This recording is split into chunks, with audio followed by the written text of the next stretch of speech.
Salam əziz izləyicilərim, kanalıma xoş gəlmisiniz.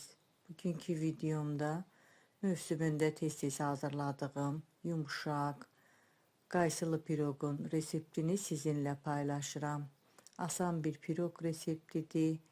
İndi keçək hazırlanma qaydasına.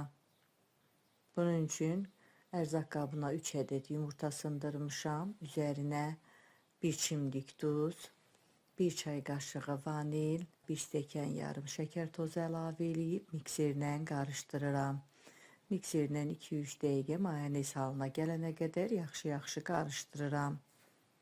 Alınan qarışıma 100 ml bitki yağı, 1 stəkan da süd əlavə edib bu ərzaqları da biraz qarışdırıram. Başqa bir qabda 2 stəkan ələnmiş un götürmüşəm. 1 paket qabartma tozu əlavə edib quru ərzaqları qarışdırandan sonra yumurtalı qarışımın üzərinə əlavə edirəm. Bu ərzaqları da mikserlə yaxşı-yaxşı qarışdırıram. Piroq ərikləndir. Xırda doğradığım ərikləri də hazırladığım xəmirin içərisinə əlavə edib bu ərzaqları da biraz qarışdırıram. Piroqu bişirəcəyim formanın içərisini kərə yağı ilə yaxşı yağlamışam.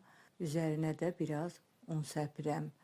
Hazırladığım qaysılı xəmirin hamısını formaya boşaldıram. İstifadə elədiyim formanın diametri 24 santimetrdir.